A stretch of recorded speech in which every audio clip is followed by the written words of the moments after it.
mengatakan bahwa kata al-maut yang berarti mati itu sama jumlahnya dalam Al-Quran dengan kata al-hayah yang artinya hidup.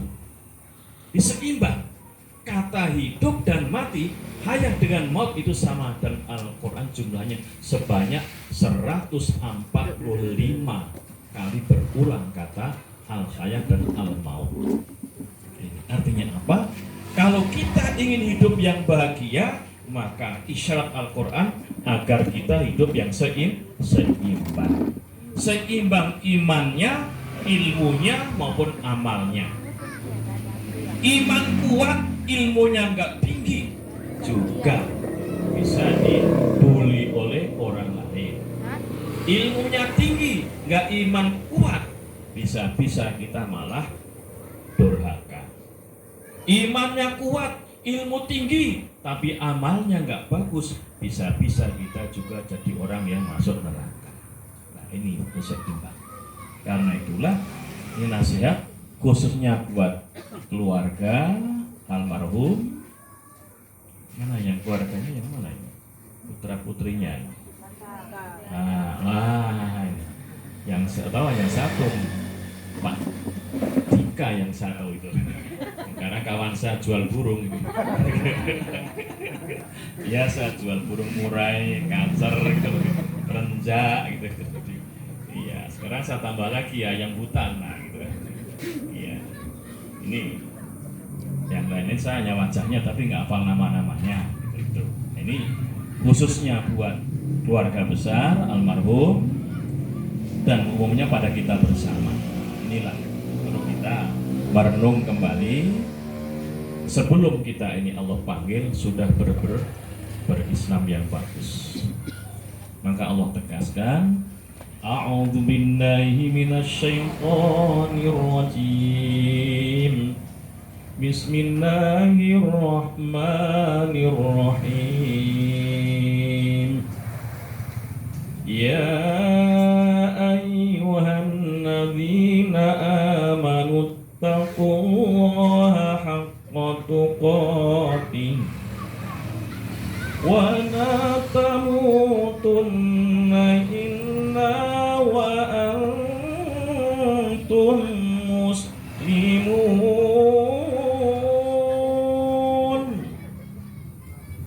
wa la tamutunna illa wa antum muslimun. Hai orang-orang yang beriman, bertakwalah kalian dengan benar-benar bertakwa pada Allah Subhanahu wa ta'ala. Dan jangan sampai kalian itu Allah panggil sebelum kalian benar-benar menjadi orang muslim ataupun muslimah. Nah, ini nggak mudah pada praktek. Ya. Pengaruh tegaskan, udkhulu fis silmi kafah. Masuklah kalian itu dalam Islam secara menyeluruh. Ini dalam tafsir Ibnu Jarir At-Tabari ditegaskan bahwa dalam kata as-silmi itu diterjemahkan dengan Islam. Masuklah kalian ke dalam agama Islam secara menyeluruh, kafah. Akidahnya juga lurus, ibadahnya bagus, akhlaknya mulia, muamalahnya anggun. Ini, jadi insya Allah kalau akidahnya bagus, berarti orangnya bertakwa. Siapa yang bagus akidahnya, itulah orang yang takwa. Siapa yang bagus ibadahnya, itulah orang yang takwa. Siapa yang mulia akhlaknya, itulah orang yang takwa. Siapa yang anggun muamalahnya, itulah orang yang takwa.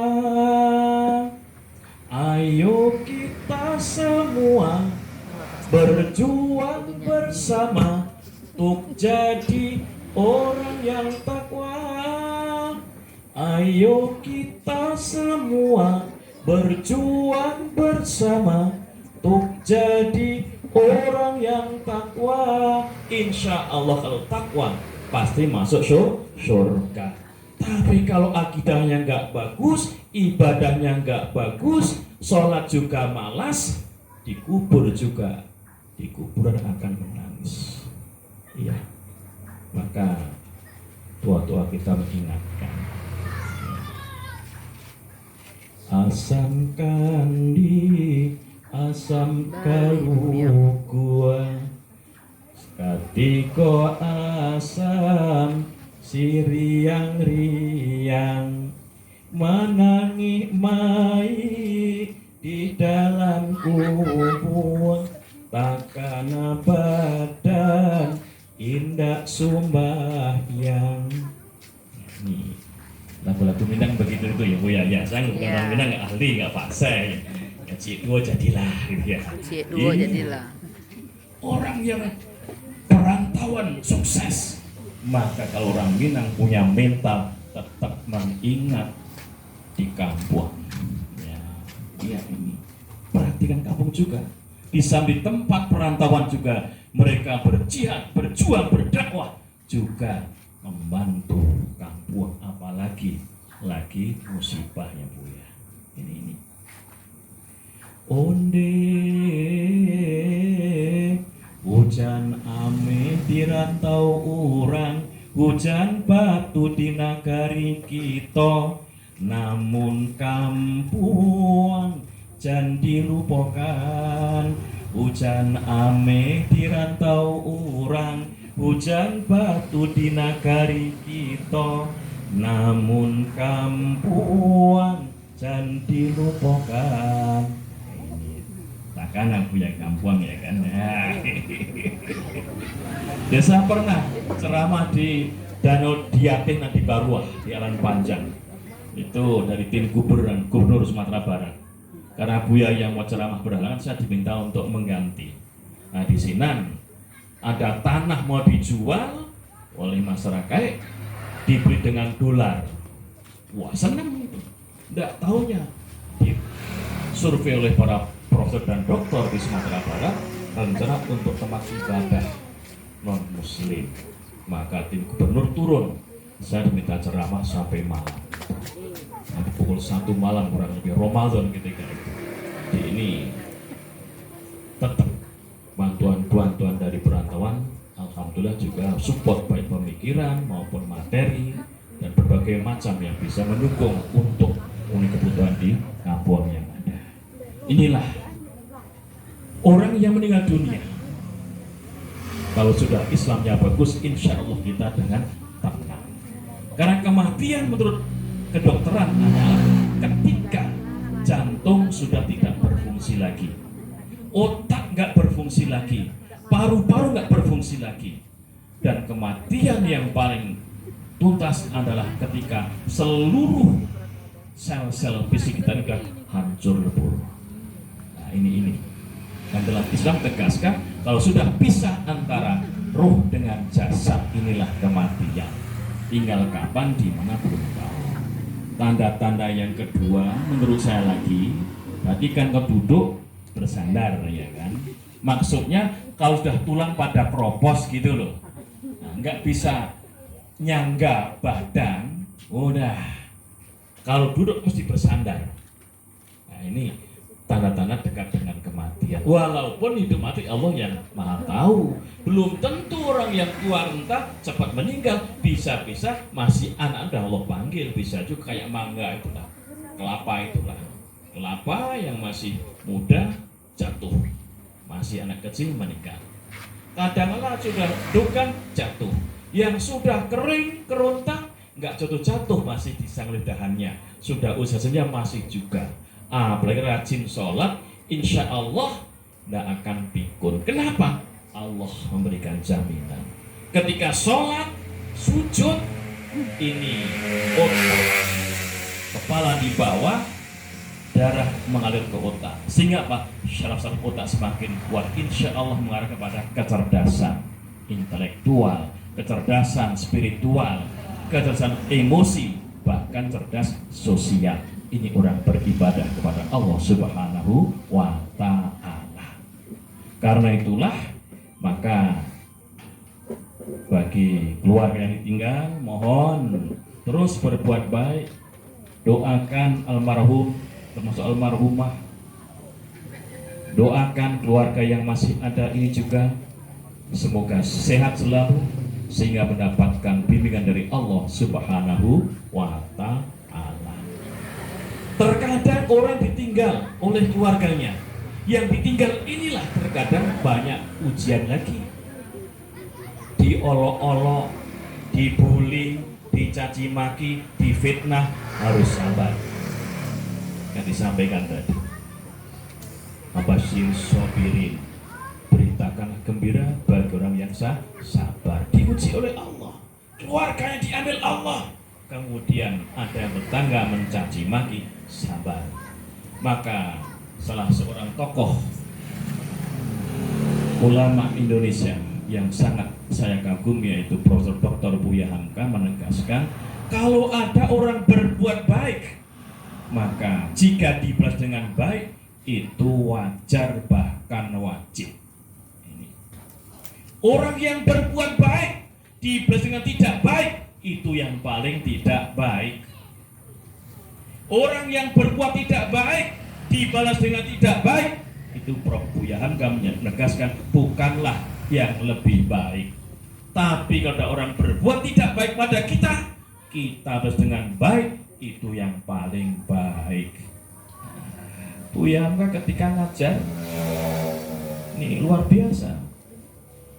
Profesor Dr. Buya Hamka itu lulus SMP, lulusan Surau. Iya, pernah saya ceramahkan di Malaysia tentang bagaimana suruh Minangkabau. SLTP jasanya saja, namun pernah jadi dosen. Wah, ini yang luar biasa. Kenapa? Karena karyanya yang bagus, ilmunya luar biasa, sampai diakui oleh Al-Azhar University di Mesir, Kairo, dapat gelar doktor. Nggak lama lagi dikasih gelar profesor. Ini luar biasa. Dan yang berikutnya, mohon dengan hormat, keluarga besar dengan almarhum juga berbuatlah yang rendah hati. Kita hidup ini sehebat apapun, yang paling bagus adalah rendah hati. Allah menegaskan, wa ibadur rahman alladzina yamshuna al-ardi hauna wa idza khatabahumul jahiluna qalu salama. Dan hamba-hamba Zat yang Maha Pengasih dan Penyayang adalah ketika berjalan di atas bumi Allah ini bersikap rendah hati, bukan congkak, bukan sombong, bukan angkuh. Kita nak pamerkan apa? Gagah kita kalau udah 60 tahun ke atas tidak segagah lagi. Cakepnya terbatas juga, cantiknya demikian juga. Nak pamer harta benda berapa triliun yang kita miliki, tidak seberapa dengan kekayaan Allah. Nak pamer mobil pun, apa mobil kita, Allah masih maha hebat lagi, nggak bisa kita pamer sombong. Yang bagus merendahkan hati.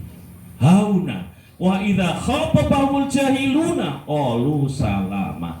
Ketika berpapasan, berjumpa, bertemu pada orang yang lebih di bawahnya, mungkin di bawah ekonominya, di bawah ilmunya, di bawah gelarnya, di bawah pangkatnya, di bawah jabatannya, di bawah kegagahannya, di bawah pengalaman, tetap orang itu merendahkan hati.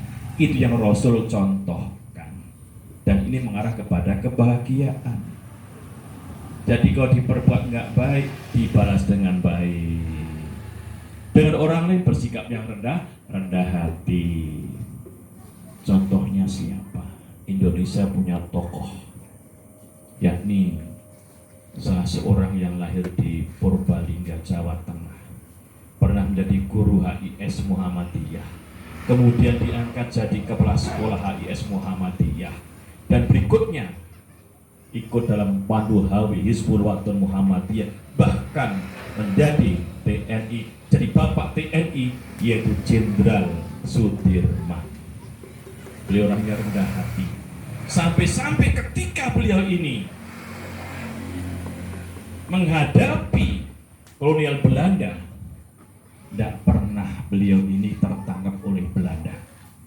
Zaman PKI pun nggak pernah tertangkap oleh PKI. Sehingga apa yang terjadi?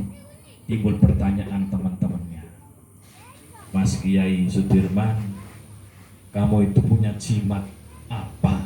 Nah, jimat itu apa ya Pak ya? Jimat apa Pak Usman? Ini bendara masjid ini Pak Usman bin orang yang kaya di era Rasul. Jimat itu apa? Jimat. Punya jimat apa? Jimat siji sing dirumat gitu loh. Nah, satu yang dirawat jimat. Iya. Ya. Pak Dirman jawab, saya malah punya 3 jimat. Apa itu Kiai? Pertama, jimat saya adalah saya berusaha terus mendawamkan wudhu, melestarikan wudhu. Nah ini luar biasa. Beliau berusaha, begitu batal langsung ambil air wudhu. Mau tidur ambil air wudhu, bangun tidur juga berwudhu, apalagi mau sholat. Itu yang pertama, jimatnya beliau itu. Kenapa Belanda nggak bisa nangkap? Beliau jawabnya itu. Yang kedua, mohon keluarga almarhum perhatikan benar nih ya. As-sholatu ala waktiha, sholat tepat waktu. Ya. Boleh di awal waktu, boleh di pertengahan waktu, boleh di akhir waktu. Jangan sampai belum waktunya sholat, jangan sampai habis waktunya baru sholat. Memang untuk subuh, zuhur, asar, maghrib yang paling bagus fi awali waktiha, di awal waktu. Tapi untuk isya itu dalam kitab Sahih Muslim tegaskan fi ausati waktiha, yang paling utama di pertengahan waktu. Benar kan? Tapi yang pokok masih tepat waktu. Karena itulah ada salah seorang mu'alaf yang masuk Islam yang tadi yang dibahas, bilang sama Kiai, Kiai, saya ini udah Islam. Iya, cuma aku masih jual rokok Kiai. Ya udahlah nggak apa-apa, cuma jangan kamu lupakan ya, sholat yang paling sedikit 2 rakaat itu subuh, sholat yang pertengahan itu maghrib 3 rakaat, yang paling banyak yaitu zuhur, asar, isya 4 rakaat. Walaupun sholat itu ketika Rasul di Makkah semua 2 rakaat, begitu di Madinah disempurnakan, subuh tetap 2 rakaat, zuhur dari 2 menjadi 4 rakaat, asar jadi 4, maghrib jadi 3, isya jadi 4. Jadi hanya yang paling sedikit 2, yang pertengahan 3, yang paling banyak 4. Maka kamu jangan lupa ya menaikkan sholat yang cuma 2, 3, 4. Nah 2, 3, 4. Maka begitu iklan di televisi, nah udah, 2, 3, 4 maka pakai macam-macam mau di apa, di laut, pakai jangka dilempar, akhirnya apa? Terakhir Ji Samsu, Ji Samsu, 2, 3, 4. Nah, jual rokok tapi dakwahnya ada. Jangan lupa subuh, maghrib, duhur, asar, isya, Ji Samsu, 2, 3, 4.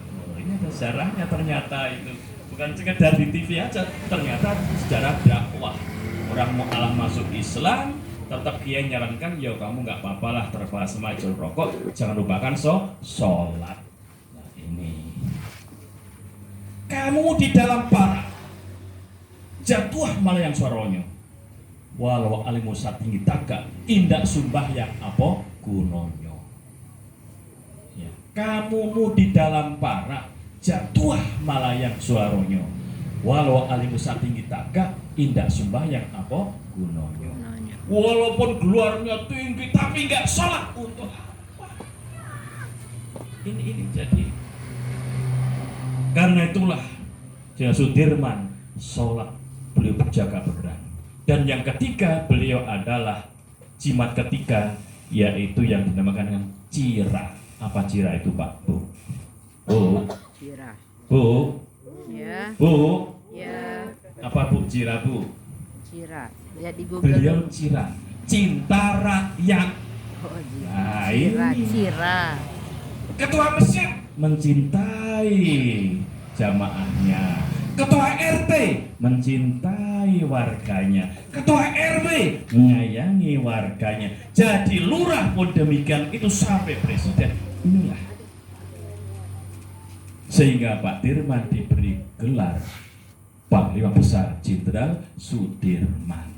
Bahkan ketika beliau sakit keras perang dengan Belanda, Belanda kejar dia, rakyatnya yang dipimpin itu memasukkan beliau ke keranda, masukkan ke keranda, digotong. Belanda lewat di jalan semacam ini, Belanda dari sana, Pak Dirman digotong oleh rakyatnya pakai keranda. Belanda nggak tahu kalau itu yang dicari-cari, nyari Pak Dirman, ingin nangkap Sudirman.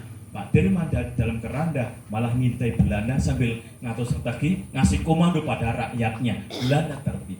Itulah jimatnya Pak Dirman, cinta rakyat. Rakyat akhirnya juga menghormati, menyayangi sampai menyelamatkan pimpinannya. Dikejar Belanda tetap selamat dalam keadaan sakit paru-paru beliau, sakit keras. Kenapa? Inilah kalau kita benar-benar berusaha dekat pada Allah Subhanahu wa Ta'ala. Wa antum muslimun, jangan sampai Allah panggil sebelum kalian benar-benar berislam. Udkhulu fis silmi kafah, masuklah kalian dalam Islam secara sempurna, menyeluruh. Walaupun para mufassir yang lain ada beda pendapat, yaitu silmi itu perdamaian, sehingga terjemahnya udkhulu fis silmi kafah, masuklah kalian itu kepada perdamaian secara menyeluruh. Jangan bikin persoalan damai-damai hidup di dunia ini, rukun-rukunlah dengan tetangga, dengan masyarakat, dengan rakyat. Karena ada pemimpin itu yang macam-macam. Ada yang pemimpin itu yuhibbu ma la yuhibbuna, yang mencintai rakyat, rakyat tidak cinta pada pemimpin. Ada pemimpin yang la yuhibbu ma yuhibbuna, pemimpin yang tidak cinta rakyat, walaupun rakyat mau rajin bayar pajak. Ada pemimpin yang la yuhibbu ma la yuhibbuna, yang tidak cinta rakyat, rakyat juga nggak hormat pada pemimpinnya. Tapi Rasul ngasih contoh, yuhibbu ma yuhibbuna, cinta rakyat, rakyat cinta pada Rasul. Demikian juga para sahabat, termasuk Jenderal Besar Sudirman. Karena itulah beliau diberi kenang-kenangan apa? Yaitu di tiap-tiap kota di Indonesia ada jalan yang bernama Jenderal Sudirman. Orang guru SD saja lah asal-usulnya, tapi pribadinya bagus, rendah hati. Inilah barangkali Rasul ngasih contoh yang perlu kita lestarikan. Keluarga almarhum, mari kita rendah hati. Kita juga rajin wudhu, rajin sholat, baik dengan masyarakat, insya Allah akan mendapatkan barokah dari Allah Subhanahu wa Ta'ala. Inilah yang termasuk waladin sholih yada'ulah, anak yang sholih yang mendoakan kepada orang tua. Inilah karena apa? Begitu orang meninggal, ingkoto'a amalu, terputuslah amalnya ilan salatin, kecuali 3. Pertama, sedekah jariyah, sedekah jariyah. Au ilmin yuntafa'u bih, ilmu yang manfaat, atau yang ketiga anak yang soleh kepada orang tua. Karena itulah mari kita berusaha, akidah kita kuat, ibadah kita bagus, akhlak kita mulia. Mau Pak? Mau Bu? Bu? Ya, insya Allah kalau demikian masuk surga. Mau nggak Pak? Bu masuk surga Bu? Mau? Mau? Iya. Bila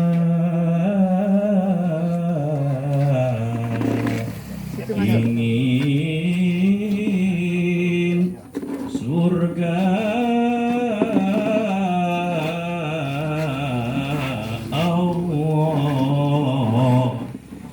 Bila ingin surga Allah, luruskan akidah. Demikian juga selalu rajin beribadah. Bila ingin surga Allah, luruskan akidah. Demikian juga selalu rajin beribadah. Bila ingin surga Allah, berakhlaklah karimah. Demikian juga anggunkan bermuamalah. Jangan-jangan kamu merusak akidah. Demikian juga tidak mau beribadah.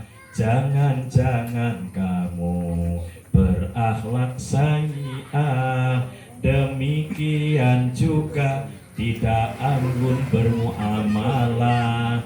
Bila ingin surga Allah, luruskan akidah. Demikian juga selalu rajin beribadah. Ini loh, kalau ingin surga Allah. Oleh karena itu semoga almarhum yang rajin beribadah, aktif berorganisasi, meskipun tentunya setiap manusia ada kelemahan, ada kesalahan, ada hal-hal yang terkadang nggak seperti yang kita harapkan, yang kita maafkan, dan kita doakan semoga Allah mengampuninya. Amin ya robbal alamin. Termasuk kita juga manusia biasa, we are as human being, kita manusia biasa tentunya sehebat apapun ada kelemahan, karena insan dari nasihat yaitu lupa. Kadang lupa untuk sopan, lupa untuk menolong, lupa untuk ibadah. Inilah sifat manusia yang dhaif, yang lemah. Karena itulah kita kepada Allah, semoga kita ini mendapatkan ridhonya dan nanti kita pun bisa husnul khotimah. Insya Allah almarhum syahid, kita pun juga kepingin mati syahid. Amin ya robbal alamin. Mari kita doakan ya.